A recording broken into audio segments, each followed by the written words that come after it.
पुन्हा पुन्हा खावीशी वाटणारी गोकुळ बासुंदी। राधानगरी येथे महाराष्ट्रीयन बेंदूर सणानिमित्त बैलाची प्रमुख मार्गावरून भव्य मिरवणूक काढण्यात आली। राधानगरी येथील राजाराम साखर कारखान्याचे माजी संचालक सुधाकर साळोखे, कोल्हापूर जिल्हा काँग्रेस महिला अध्यक्षा सुप्रिया सुधाकर साळोखे तसेच राधानगरी व परिसरातील बैलगाडी शौकीन यांच्या वतीने या मिरवणुकीचे आयोजन करण्यात आले होते।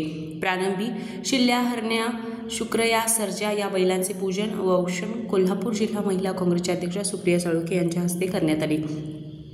बेंदूर सणानिमित्त बैलांना सजवण्यात आले होते। मिरवणुकीची सुरुवात एसटी स्टँड येथून करण्यात आली। पारंपरिक वाद्यांच्या गजरात प्रमुख मार्गावरून बैलांची भव्य दिव्य मिरवणूक पहिल्यांदाच राधानगरीत काढण्यात आल्यामुळे मिरवणूक पाहण्यासाठी राधानगरी व परिसरातील शर्यत शौकीन तसेच नागरिकांनी गर्दी केली होती। या मिरवणुकीचे आयोजन राजाराम साखर कारखान्याचे माजी संचालक सुधाकर साळोखे, सौरभ साळोखे, स्वप्नील साळोखे, स्वराज्य साळोखे, समर्थ सांगावकर, रुद्रप्रताप पाटील, नाना बांदिगरे, स्वप्नील चव्हाण, अकनूर, अजय चौगले, मनोज पालकर, धनाजी टिपुगडे, अनिकेत बालनकर, ओंकार बालनकर, अक्षय पोवार, अक्षय जोहार, संजय पाचवडेकर, राकेश मरगळे यांनी केले होते। RK न्यूज प्रतिनिधी राधानगरी।